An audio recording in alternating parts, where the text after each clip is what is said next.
आज के इस अत्यंत पवित्र प्रवचन में हम सभी जानेंगे कि आखिर किस पाप के कारण, किस अधर्म के कारण घर में हमेशा कलह, झगड़ा, अशांति और दुहक बना रहता है। हम ये भी जानेंगे कि ऐसे कौन से कार्य हैं, ऐसे कौन से दुष्कर्म हैं जिनसे घर की समृद्धि नष्ट हो जाती है, धन दौलत चली जाती है और माता लक्ष्मी का आशीर्वाद छीन जाता है। इस पवित्र कथा को पूरा ध्यान और एकाग्रता से अवश्य सुने, बीच में न छोड़ें और अपने जीवन में इसके संदेश को, इसकी शिक्षा को अपनाएं। बहुत समय पहले की बात है, जब त्रिलोक में विचरण करने वाले भगवान विष्णु के सबसे प्रिय भक्त देवर्षि नारद मुनि अपनी मधुर वीणा हाथ में लिए हुए स्वर्ग लोक से पृथ्वी लोक की ओर आकाश मार्ग से विचरण कर रहे थे। उनकी वीणा से निकलने वाली मधुर धुन तीनों लोकों में गूंज रही थी। वे नारायण नारायण का जाप करते हुए, अपने प्रभु का नाम लेते हुए आकाश में उड़ रहे थे। उनके मुख से निकलते भजन की मधुर ध्वनि सुनकर देवता भी मोहित हो जाते थे। जब देवर्षि नारद आकाश मार्ग से उड़ते हुए पृथ्वी लोक के समीप पहुंचे तो उन्होंने अपनी दिव्य दृष्टि से नीचे धरती पर एक सुंदर गांव देखा। वह गांव हरे भरे वृक्षों से घिरा हुआ था, चारों ओर खेत थे, नदी का पवित्र जल बह रहा था। गांव में मंदिर की घंटियां बज रही थी और भक्तों के भजन की आवाज आ रही थी। देवर्षि नारद को वह गांव बहुत सुंदर और मनमोहक लगा, परंतु जब देवर्षि नारद ने अपनी दिव्य दृष्टि से और गहराई से उस गांव को देखा, जब उन्होंने ध्यान से निरीक्षण किया तो उन्हें उस गांव में दो पड़ोसी घर दिखाई दिए। ये दोनों घर एक दूसरे के ठीक बगल में बने हुए थे। दोनों घर देखने में लगभग एक जैसे ही थे। दोनों के आकार में कोई विशेष अंतर नहीं था। दोनों घरों की बाहरी बनावट भी समान प्रतीत होती थी। दोनों घरों के सामने छोटे छोटे बगीचे थे जहां फूल खिले हुए थे। दोनों घरों की आर्थिक स्थिति भी लगभग समान दिखाई दे रही थी। परंतु जब देवर्षि नारद ने अपनी योगिक शक्ति से, अपनी दिव्य दृष्टि से और बारीकी से और गहनता से इन दोनों घरों को देखा तो उन्हें एक अत्यंत विचित्र, एक अत्यंत आश्चर्यजनक बात दिखाई दी जो उनकी समझ से परे थी।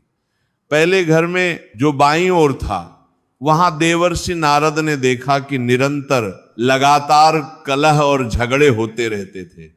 घर के अंदर से चीखने, चिल्लाने की, कोसने और गालियां देने की आवाजें आ रही थी। परिवार के सदस्य आपस में एक दूसरे से लड़ते रहते थे, एक दूसरे को भला बुरा कहते रहते थे।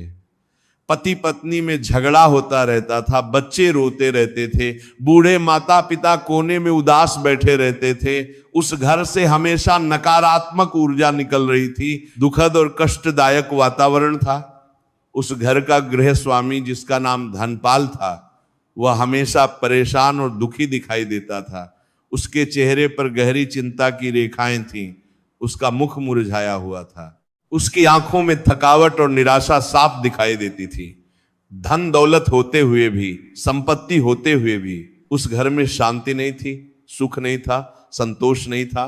घर के अंदर अंधकार था, उदासी थी। माता लक्ष्मी का वास उस घर में बिल्कुल नहीं था। देवी सरस्वती का आशीर्वाद नहीं था। यद्यपि उस घर में धन था, परंतु वह धन भी धीरे धीरे कम होता जा रहा था। व्यापार में घाटा होने लगा था। वहीं दूसरी ओर ठीक बगल वाले घर में, जो दाईं ओर था, वहां का दृश्य बिल्कुल विपरीत था, बिल्कुल अलग था। देवर्षि नारद ने देखा कि उस घर में अद्भुत शांति थी, मनमोहक प्रसन्नता का वातावरण था। वहां के सभी लोग बड़े मिलजुल कर प्रेम से, सौहार्द से रहते थे। परिवार में गहरा प्रेम था, आपसी सम्मान था, एक दूसरे के प्रति करुणा थी। सभी परिवार के सदस्य एक दूसरे का ध्यान रखते थे, एक दूसरे की मदद करते थे। भले ही उनके पास पहले घर जितना अधिक धन नहीं था, उनकी आर्थिक स्थिति उतनी मजबूत नहीं थी, फिर भी वे बहुत सुखी थे, बहुत प्रसन्न थे, बहुत संतुष्ट थे। उस घर से भजन और मंगल गीतों की मधुर ध्वनि आती रहती थी। संध्या समय दीपक की रोशनी से घर जगमगा उठता था। सुबह शाम भगवान की आरती होती थी। धूप अगरबत्ती की सुगंध चारों ओर फैलती थी।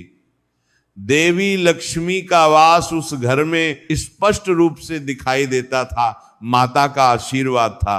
उस घर में सकारात्मक ऊर्जा थी, प्रकाश था, खुशहाली थी। यह अत्यंत विचित्र और आश्चर्यजनक दृश्य देखकर, इस अद्भुत विरोधाभास को देखकर देवर्षि नारद के मन में गहरी जिज्ञासा जागी। उनके मन में कई प्रश्न उठने लगे। उन्होंने अपने मन में सोचा कि ये दोनों घर तो लगभग एक जैसे हैं, दोनों की बाहरी स्थिति समान है, दोनों घर एक ही गांव में हैं, एक ही वातावरण में हैं, फिर एक घर में इतना भयंकर कलह और दूसरे में इतनी दिव्य शांति क्यों है? ये रहस्य क्या है? ये भेद क्या है? इस रहस्य को जानने के लिए, इस गूढ़ प्रश्न का उत्तर पाने के लिए देवर्षि नारद तुरंत अत्यंत शीघ्रता से अपनी वीणा संभालते हुए सीधे ब्रह्मलोक की ओर उड़ चले। वे ब्रह्मा जी के भव्य और दिव्य दरबार में जा पहुंचे, जहां चारों वेद विराजमान थे, जहां सप्तर्षि बैठे हुए थे। ब्रह्मलोक में पहुंचकर देवर्षि नारद ने अत्यंत विनम्रता और श्रद्धा से सृष्टि के रचयिता जगत पिता ब्रह्मा जी को साष्टांग प्रणाम किया। उन्होंने दोनों हाथ जोड़कर, सिर झुकाकर विनम्र स्वर में कहा, हे सृष्टिकर्ता, हे जगत पिता, हे परम ज्ञानी, आज मैं आपके पवित्र चरणों में कुछ अत्यंत महत्वपूर्ण प्रश्नों के उत्तर जानने के लिए उपस्थित हुआ हूं। मेरे मन में कुछ जिज्ञासाएं हैं जिनका समाधान केवल आप ही कर सकते हैं। तब ब्रह्मा जी ने, जो अपने कमल के सिंहासन पर विराजमान थे, अपनी चार दिशाओं में देखने वाली दिव्य आंखों से देवर्षि नारद की ओर देखा और अत्यंत गंभीर परंतु प्रेमपूर्ण स्वर में कहा, हे देवर्षि नारद, हे त्रिलोक में विचरण करने वाले, हे भगवान विष्णु के प्रिय भक्त, तुम निःसंकोच पूछो, तुम्हें क्या जानना है? तुम्हारा प्रश्न कौन सा है? यदि मैं समर्थ हुआ, यदि मेरे ज्ञान में वह उत्तर है, तो मैं अवश्य ही तुम्हें विस्तार से बताऊंगा। तुम्हारी शंका का समाधान करना मेरा परम कर्तव्य है। देवर्षि नारद ने आगे बढ़कर विनम्रता से कहा, हे ब्रह्मा जी, हे सर्वज्ञ, आज जब मैं अपनी वीणा लिए हुए आकाश मार्ग से धरती लोक की ओर विचरण कर रहा था, तब मैंने वहां एक गांव में दो घर देखे। ये दोनों घर पड़ोसी थे, एक दूसरे के बगल में स्थित थे, दोनों की बाहरी स्थिति समान थी, दोनों की आर्थिक दशा भी लगभग एक जैसी प्रतीत होती थी। परंतु हे ब्रह्मा जी, एक घर में मैंने निरंतर कलह, झगड़ा, अशांति और दुख देखा। वहां के लोग हमेशा लड़ते रहते थे, एक दूसरे को कष्ट देते रहते थे। गृह स्वामी अत्यंत परेशान और दुखी था। देवर्षि नारद आगे कहते हैं, और हे जगत पिता, ठीक उसी के बगल में स्थित दूसरे घर में मैंने अद्भुत शांति, प्रसन्नता और समृद्धि देखी। वहां के लोग अत्यंत सुखी थे, प्रेम से रहते थे, माता लक्ष्मी का वास था। मुझे यह समझ नहीं आया कि जब दोनों घर एक जैसे हैं तो एक में इतना कष्ट और दूसरे में इतना सुख क्यों है? देवर्षि नारद ने अपने प्रश्न आगे रखते हुए कहा, हे ब्रह्मा जी, मैं आपसे जानना चाहता हूं कि आखिर किस पाप के कारण, किस कर्म के कारण घर में हमेशा झगड़ा और अशांति बनी रहती है? किन कार्यों से घर से माता लक्ष्मी का वास समाप्त हो जाता है और किन सद्गुणों से घर में शांति और समृद्धि आती है? कृपया मुझे इन प्रश्नों का उत्तर दीजिए। देवर्षि नारद के इन गहरे और विचारणीय प्रश्नों को ध्यान पूर्वक सुनकर ब्रह्मा जी धीरे से मुस्कुराए। उनके मुख पर दिव्य तेज था, उनकी आंखों में करुणा थी। फिर उन्होंने कहा, हे देवर्षि नारद, हे ज्ञान के जिज्ञासु, तुम्हारे प्रश्न अत्यंत महत्वपूर्ण हैं, अत्यंत गहरे हैं। इन प्रश्नों का उत्तर संसार के प्रत्येक गृहस्थ को जानना आवश्यक है। मैं तुम्हें इसका उत्तर केवल शब्दों में नहीं बल्कि एक रोचक और शिक्षाप्रद कथा के माध्यम से देना चाहता हूं, क्योंकि कथा के माध्यम से ज्ञान अधिक स्पष्ट होता है, अधिक हृदय में उतरता है। तो अब तुम अत्यंत ध्यान और एकाग्रता से इस कथा को सुनो। फिर ब्रह्मा जी गंभीर होकर कथा प्रारंभ करते हैं। हे देवर्षि, बहुत समय पहले की बात है, सैकड़ों वर्ष पूर्व की घटना है। उस समय भारतवर्ष में एक समृद्ध नगर था जिसका नाम कनकपुर था। वह नगर अपने व्यापार और समृद्धि के लिए प्रसिद्ध था। उस नगर में दो भाई रहते थे जो व्यापारी थे। बड़े भाई का नाम धनपाल था और छोटे भाई का नाम सुखपाल था। दोनों भाई एक ही परिवार में पले बढ़े थे, एक ही माता पिता की संतान थे। ब्रह्मा जी आगे कहते हैं, जब उनके वृद्ध पिता का देहांत हुआ तो उन्होंने मरने से पहले अपनी सारी संपत्ति, अपना सारा धन दोनों भाइयों में बराबर बराबर बांट दिया। उन्होंने कहा था, मेरे प्यारे बेटों, मैं तुम दोनों को समान रूप से प्यार करता हूं। ये मेरी संपत्ति है जो मैंने जीवन भर कड़ी मेहनत से कमाई है, मैं ये दोनों को बराबर दे रहा हूं। तुम दोनों इसका सदुपयोग करना, ईमानदारी से व्यापार करना और हमेशा धर्म के मार्ग पर चलना। पिता की मृत्यु के बाद दोनों भाइयों ने अपना अलग अलग घर बनाया। दोनों के घर एक जैसे थे, एक ही आकार के थे। दोनों ने अपना व्यापार शुरू किया। धनपाल ने कपड़े का व्यापार शुरू किया और सुखपाल ने भी वही व्यापार चुना। दोनों का व्यापार भी समान था, दोनों की दुकानें भी बाजार में पास पास थी। ब्रह्मा जी कथा को आगे बढ़ाते हुए कहते हैं, परंतु हे देवर्षि नारद, कुछ ही वर्षों में, मात्र 5-6 वर्षों के भीतर इन दोनों भाइयों के जीवन में, इनकी परिस्थितियों में बहुत बड़ा अंतर आ गया। एक आश्चर्यजनक परिवर्तन हुआ। बड़े भाई धनपाल का घर कलह, झगड़े और अशांति से भर गया। उसके घर में हर समय, हर क्षण किसी न किसी बात पर लड़ाई होती रहती थी। धनपाल की पत्नी हमेशा नौकरों से लड़ती रहती थी, बच्चों को डांटती रहती थी। धनपाल खुद अपनी पत्नी से झगड़ता रहता था। दोनों एक दूसरे को दोष देते रहते थे। उनके बच्चे भी आपस में लड़ते रहते थे, खिलौनों को लेकर झगड़ते थे। धनपाल की वृद्ध माता जी कोने में बैठकर रोती रहती थी, उन्हें कोई पूछने वाला नहीं था। उस घर में हर समय शोर शराबा रहता था, चीखने चिल्लाने की आवाजें आती रहती थी, पड़ोसी भी परेशान रहते थे। धनपाल का धन धीरे धीरे नष्ट होने लगा, घटने लगा, उसके व्यापार में घाटा होने लगा, ग्राहक कम आने लगे। जो धन था वह भी विवादों में, झगड़ों में खर्च होने लगा। घर में दुहक और परेशानी का साम्राज्य हो गया। कोई सुख नहीं था, कोई शांति नहीं थी। ब्रह्मा जी आगे कहते हैं, छोटे भाई सुखपाल का घर शांति, प्रेम और समृद्धि से भरा था। उसके घर में सुबह उठते ही भगवान की आरती होती थी, मधुर भजन गाए जाते थे। सुखपाल और उसकी पत्नी में गहरा प्रेम था, आपसी सम्मान था। वे एक दूसरे का ध्यान रखते थे, कभी ऊंची आवाज में बात नहीं करते थे। उनके बच्चे संस्कारी थे, आज्ञाकारी थे। वे अपनी दादी माँ का बहुत सम्मान करते थे, उनकी सेवा करते थे। घर में हमेशा हंसी खुशी का वातावरण रहता था। सुखपाल का व्यापार दिन प्रतिदिन फलने फूलने लगा, बढ़ने लगा। उसके पास अधिक ग्राहक आने लगे, उसकी प्रसिद्धि बढ़ने लगी। माता लक्ष्मी की कृपा उस पर बनी रही। धन में वृद्धि होती गई। उसका घर सुख समृद्धि का केंद्र बन गया। ब्रह्मा जी कथा को रोचक मोड़ देते हुए कहते, एक दिन की बात है, बड़ा भाई धनपाल अपने घर की निरंतर कलह से, झगड़ों से बहुत परेशान हो गया, बहुत दुखी हो गया। उसने सोचा कि मैं और मेरा भाई एक ही पिता की संतान हैं, हमें एक जैसी संपत्ति मिली थी, हम दोनों एक जैसा व्यापार करते हैं, फिर मेरे जीवन में इतना कष्ट क्यों है और मेरे भाई के जीवन में इतना सुख क्यों है? ये रहस्य क्या है? धनपाल अपनी पीड़ा, अपनी जिज्ञासा लेकर एक दिन सुबह सुबह अपने छोटे भाई सुखपाल के घर गया। जब वो सुखपाल के घर पहुंचा तो उसने देखा कि वहां कितनी शांति है, कितनी सुंदरता है। घर के आंगन में तुलसी का पौधा था, दीपक जल रहा था, भीतर से भजन की मधुर ध्वनि आ रही थी। ये सब देखकर धनपाल का हृदय और भी दुखी हो गया। सुखपाल ने जब अपने बड़े भाई को द्वार पर देखा तो वह तुरंत बाहर आया। उसने अत्यंत प्रेम और सम्मान से अपने भाई का स्वागत किया।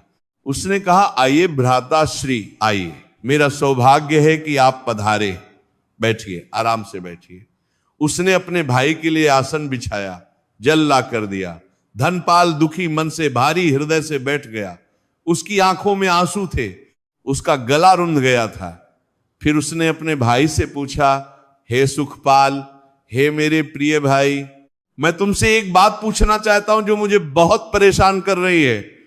हम दोनों को पिताजी ने बराबर संपत्ति दी थी, हम दोनों एक ही तरह का व्यापार करते हैं, हम दोनों एक ही परिवार से हैं, फिर तुम्हारे घर में इतनी अद्भुत शांति, इतनी समृद्धि, इतनी खुशहाली क्यों है? और मेरे घर में सिर्फ कलह, सिर्फ दरिद्रता, सिर्फ दोहक क्यों है? ये रहस्य क्या है? ये भेद क्या है? कृपया मुझे बताओ। सुखपाल ने अपने बड़े भाई की पीड़ा को समझा, उनके दोहक को महसूस किया। उसे अपने भाई पर बहुत दया आई, करुणा आई। फिर उसने अत्यंत विनम्रता से, प्रेम से कहा, हे भ्राताश्री, हे मेरे आदरणीय बड़े भाई, इसका कारण हमारे कर्म है, हमारे आचरण है, हमारा व्यवहार है। धन और संपत्ति से सुख नहीं मिलता। सुख मिलता है सदकर्मों से, सदगुणों से, धर्म के पालन से। सुखपाल ने आगे समझाया, मैं आपको बताता हूं कि मैं अपने जीवन में, अपने घर में किन नियमों का पालन करता हूं, किन सिद्धांतों पर चलता हूं, जिससे मेरे घर में शांति और समृद्धि बनी रहती है, माता लक्ष्मी का आशीर्वाद बना रहता है। सुखपाल ने पहली बात बताते हुए कहा, हे भ्राता, सबसे पहली और सबसे महत्वपूर्ण बात यह है कि मैं कभी भी किसी भी परिस्थिति में अपने घर में किसी की निंदा नहीं करता हूं, किसी की बुराई नहीं करता हूं।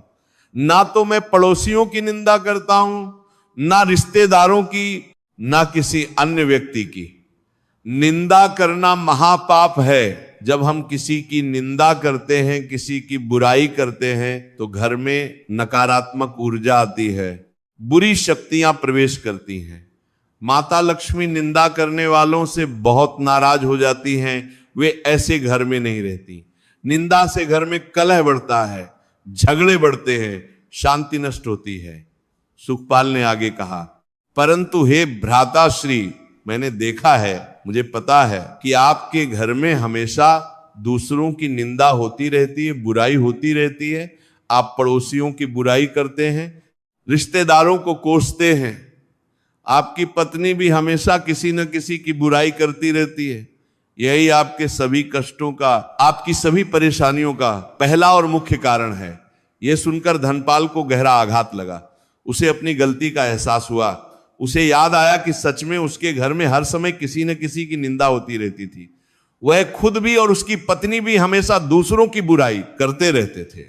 उसने दुखी स्वर में कहा, हां भाई, यह सत्य है, यह बिल्कुल सच है। हम सब हमेशा दूसरों की बुराई करते रहते हैं। मुझे अपनी इस गलती का बिल्कुल एहसास नहीं था। सुखपाल ने दूसरी महत्वपूर्ण बात बताते हुए कहा, हे भ्राता, दूसरी बात जो मैं हमेशा ध्यान रखता हूं वह यह है कि मैं अपने घर में कभी भी किसी भी स्थिति में भोजन का, अन्न का अपमान नहीं होने देता। सुखपाल ने चौथी बात समझाते हुए कहा, हे भ्राता श्री, चौथी महत्वपूर्ण बात यह है कि मैं कभी भी किसी को, किसी भी व्यक्ति को धोखा नहीं देता। मैं अपने व्यापार में पूरी ईमानदारी रखता हूं, पूर्ण सत्यता रखता हूं। मैं कभी झूठ नहीं बोलता, कभी छल कपट नहीं करता। मैं अपने ग्राहकों को अच्छा सामान देता हूं, सही दाम लेता हूं, कभी नकली चीज नहीं बेचता, कभी धोखाधड़ी नहीं करता।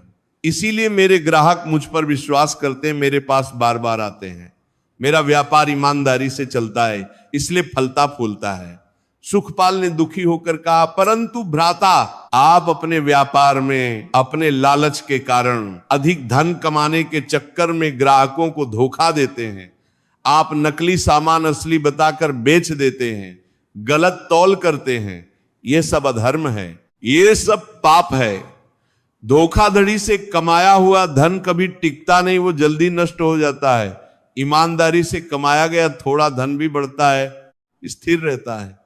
परंतु बेईमानी से कमाया गया ढेर सारा धन भी जल्दी समाप्त हो जाता है। यही कारण है कि आपका व्यापार घाटे में जा रहा है। धनपाल ने शर्मिंदगी से सिर झुकाकर स्वीकार किया, हां प्रिय भाई, तुम बिल्कुल ठीक कह रहे हो। मैं अपने लालच में ग्राहकों को धोखा देता रहा हूं, मैं उन्हें नकली चीजें बेचता रहा हूं। मुझे लगता था कि इससे मैं जल्दी अमीर बन जाऊंगा, परंतु उल्टा मैं दरिद्र होता जा रहा हूं। सुखपाल ने पांचवी और सबसे अंतिम महत्वपूर्ण बात कही, हे भ्राता श्री, पांचवी और अत्यंत विशेष बात जो मैं बहुत सावधानी से पालन करता हूं वह यह है कि मैं सूर्यास्त के बाद संध्या काल के बाद कभी भी घर में झाड़ू नहीं लगाता, रात्रि में घर की सफाई नहीं करता, कूड़ा कचरा बाहर नहीं फेंकता, क्योंकि शास्त्रों में लिखा है, हमारे जस्सी मुनियों ने बताया है कि संध्या काल में माता लक्ष्मी प्रत्येक घर में आती हैं। वे देखती हैं कि कौन सा घर उनके रहने योग्य है। उस समय यदि हम झाड़ू लगाते हैं, सफाई करते हैं, तो ये माता लक्ष्मी का अपमान होता है। उन्हें लगता है कि हमें यहां से निकाला जा रहा है, और फिर माता लक्ष्मी नाराज होकर उस घर को छोड़ देती हैं। वे वहां कभी नहीं आती। जिस घर में लक्ष्मी जी का वास नहीं होता, वे घर दरिद्र हो जाता है, गरीब हो जाता है। इसलिए मैं हमेशा सूर्यास्त से पहले ही घर की पूरी सफाई कर लेता हूं, संध्या समय दीपक जलाता हूं, आरती करता हूं और माता लक्ष्मी का स्वागत करता हूं। सुखपाल ने अंत में कहा, परंतु हे भ्राता, आपके घर में यह नियम बिल्कुल नहीं माना जाता। आपके घर में रात को भी झाड़ू लगती रहती है, सफाई होती रहती है। यही पांचवा और अत्यंत महत्वपूर्ण कारण है कि माता लक्ष्मी आपके घर से चली गई हैं और आप दरिद्रता को प्राप्त हो रहे हैं। धनपाल को अब सब कुछ स्पष्ट हो गया था। उसे अपनी सभी गलतियों का, अपने सभी पापों का पूरा एहसास हो गया था। उसे समझ आ गया था कि उसके धोखों का, उसकी परेशानियों का कारण वह खुद था, उसके कर्म थे। धनपाल ने अपने भाई के चरण पकड़ लिए और रोते हुए कहा, हे प्रिय भाई, हे मेरे हितैषी, तुमने आज मुझे जीवन का सबसे बड़ा ज्ञान दिया है, सबसे महत्वपूर्ण शिक्षा दी है। मैं अत्यंत कृतज्ञ हूं। आज से, इसी क्षण से मैं भी इन सभी 5 नियमों का पालन करूंगा। मैं अपने जीवन को बदलूंगा, अपने आचरण को सुधारूंगा। धनपाल ने दृढ़ संकल्प लेते हुए कहा, मैं अब कभी किसी की निंदा नहीं करूंगा, हमेशा दूसरों की अच्छाई देखूंगा। मैं अन्न का सम्मान करूंगा, कभी भोजन बर्बाद नहीं करूंगा। मैं अपनी माता जी की सेवा करूंगा, बड़ों का आदर करूंगा। मैं अपने व्यापार में ईमानदारी अपनाऊंगा, कभी किसी को धोखा नहीं दूंगा, और मैं संध्या के बाद कभी झाड़ू नहीं लगाऊंगा, हमेशा भगवान का नाम लूंगा। और फिर धनपाल ने सच में अपने जीवन में, अपने आचरण में पूर्ण परिवर्तन ला दिया। वह घर जाकर सबसे पहले अपनी वृद्ध माता के चरण छूकर उनसे क्षमा मांगी। मां, मैंने आपकी बहुत उपेक्षा की, बहुत अपमान किया, मुझे क्षमा कर दो, अब मैं आपकी पूरी सेवा करूंगा। उसने अपनी पत्नी को भी समझाया, उसे भी नियमों के बारे में बताया। धीरे धीरे उसके घर में परिवर्तन आने लगा। निंदा बंद हो गई तो झगड़े कम होने लगे। अन्न का सम्मान शुरू हुआ तो बरकत आने लगी। माता की सेवा शुरू हुई तो घर में शांति आने लगी। व्यापार में ईमानदारी आई तो ग्राहक बढ़ने लगे। संध्या में दीपक जलने लगा तो माता लक्ष्मी का आगमन हुआ। कुछ ही महीनों में धनपाल के घर में भी वही सुख, वही शांति, वही समृद्धि आ गई जो सुखपाल के घर में थी। उसका परिवार भी प्रेम से रहने लगा। उसका व्यापार फिर से फलने फूलने लगा। माता लक्ष्मी की कृपा उस पर भी होने लगी। उसका घर भी सुख समृद्धि से, खुशहाली से भर गया। ब्रह्मा जी कथा समाप्त करते हुए कहते हैं, हे देवर्षि नारद, यही है वह रहस्य, यही है वह सत्य। यही कारण है कि कुछ घरों में निरंतर कलह रहता है, अशांति रहती है, और कुछ घरों में पूर्ण शांति रहती है, समृद्धि रहती है। जो लोग इन 5 महत्वपूर्ण नियमों का पालन करते हैं, जो इन सिद्धांतों पर चलते हैं, उनके घर में सदा सुख शांति बनी रहती है। माता लक्ष्मी का स्थायी निवास रहता है। देवर्षि नारद ने पूर्ण ध्यान से, एकाग्रता से यह कथा सुनी थी। अब उन्होंने विनम्रता से कहा, हे परमपिता ब्रह्मा जी, यह कथा अत्यंत शिक्षाप्रद है, अत्यंत ज्ञानवर्धक है। कृपया एक बार फिर वे 5 महत्वपूर्ण नियम स्पष्ट रूप से बताएं, जिनका पालन प्रत्येक गृहस्थ को प्रत्येक घर में होना चाहिए। ब्रह्मा जी ने प्रसन्न होकर कहा, अवश्य हे देवर्षि, अत्यंत ध्यान से सुनो। पहला नियम है, कभी भी किसी की निंदा मत करो, बुराई मत करो, हमेशा दूसरों की अच्छाई देखो, गुणों को देखो। निंदा से घर में नकारात्मकता आती है, कलह बढ़ता है। दूसरा नियम है, अन्न का, भोजन का सम्मान करो। कभी भी भोजन बर्बाद मत करो, फेंको मत। अन्न देवता का रूप है, लक्ष्मी का रूप है। अन्न की बर्बादी दरिद्रता लाती है। तीसरा नियम है बड़ों का, बुजुर्गों का सम्मान करो, आदर करो, अपने माता पिता की सेवा करो, उनका ध्यान रखो। बड़ों का आशीर्वाद जीवन में सफलता लाता है। चौथा नियम है हमेशा सत्य बोलो, ईमानदारी से रहो, कभी किसी को धोखा मत दो, छल कपट मत करो। ईमानदारी से कमाया धन स्थायी होता है, बढ़ता है। और पांचवा नियम है सूर्यास्त के बाद, संध्या काल के बाद घर में झाड़ू मत लगाओ, सफाई मत करो, संध्या समय दीपक जलाओ, आरती करो, भगवान का नाम लो। ये माता लक्ष्मी के स्वागत का समय है। देवर्षि नारद अत्यंत प्रसन्न हो गए, उनका हृदय आनंद से भर गया।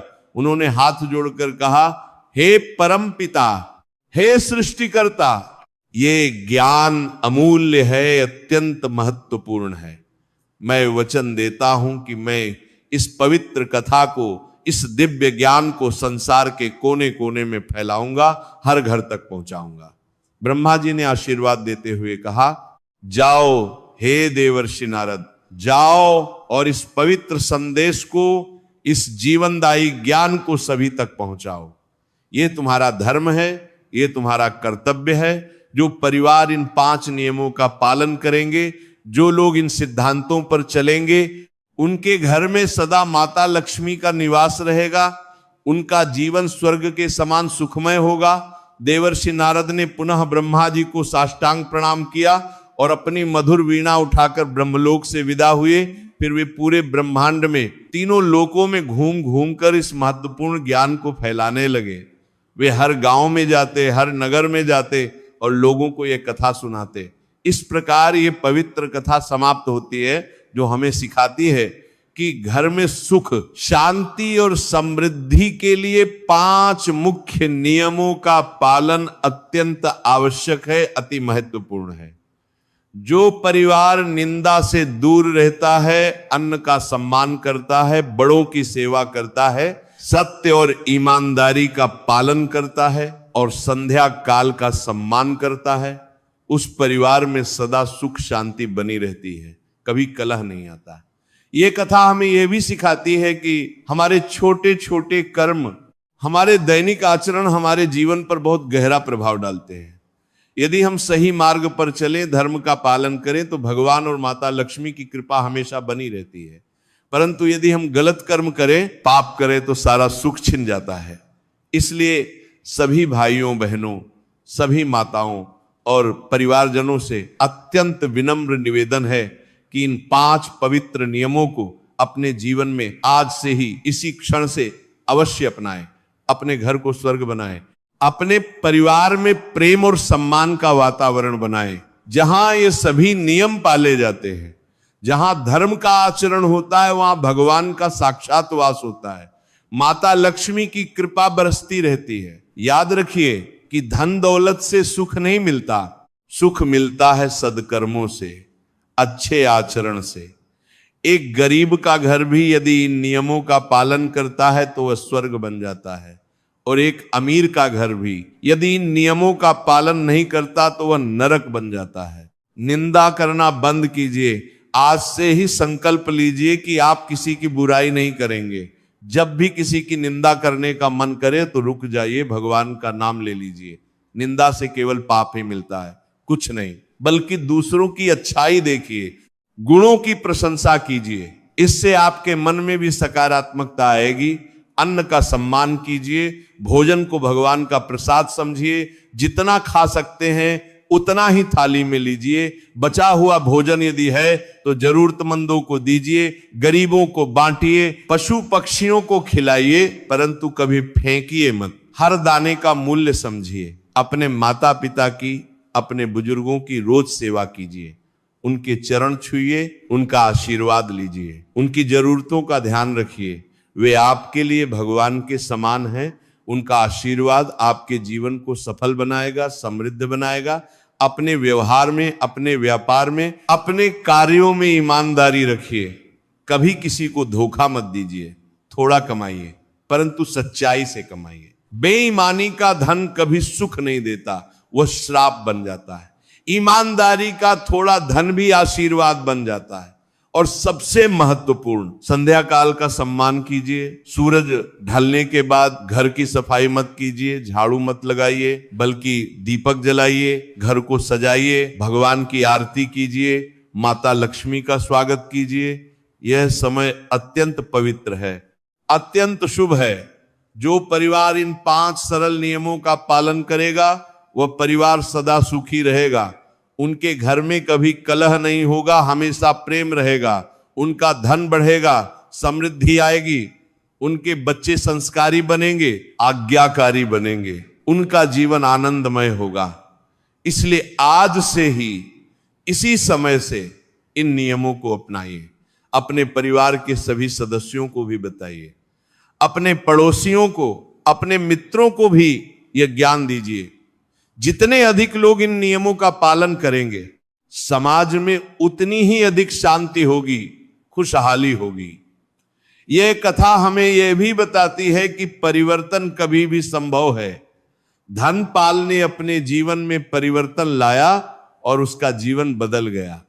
आप भी बदल सकते हैं, आपका जीवन भी सुधर सकता है। बस संकल्प चाहिए, दृढ़ निश्चय चाहिए। कभी यह मत सोचिए कि बहुत देर हो गई, अब क्या होगा। कभी भी देर नहीं होती। आज से शुरुआत कीजिए और देखिए कि आपके जीवन में कितना सकारात्मक परिवर्तन आता है, आपका घर कैसे स्वर्ग बन जाता है। भगवान श्री कृष्ण ने गीता में कहा है कि मनुष्य अपने कर्मों से अपना भाग्य बनाता है। अच्छे कर्म अच्छा भाग्य लाते हैं, बुरे कर्म बुरा भाग्य लाते हैं। इसलिए हमेशा सद्कर्म कीजिए, धर्म का पालन कीजिए। माता लक्ष्मी उसी घर में निवास करती हैं जहां पवित्रता होती है, जहां सत्य होता है, जहां प्रेम होता है, जहां झूठ है, कलह है, अपवित्रता है, वहां से माता लक्ष्मी चली जाती हैं। इसलिए अपने घर को पवित्र बनाइए, प्रेममय बनाइए। हर दिन सुबह उठकर भगवान का नाम लीजिए, प्रार्थना कीजिए, अपने परिवार के साथ मिलकर भोजन कीजिए, प्रेम से बात कीजिए। रात को सोने से पहले अपने दिन के कर्मों का लेखा जोखा कीजिए। यदि कोई गलती हुई हो तो क्षमा मांगिए, सुधार कीजिए। जीवन में सफलता के लिए धन की नहीं, धर्म की आवश्यकता है। सुख के लिए संपत्ति की नहीं, संस्कार की आवश्यकता है। शांति के लिए महल की नहीं, मन की पवित्रता की आवश्यकता है। यह समझिए और जीवन सुंदर बन जाएगा।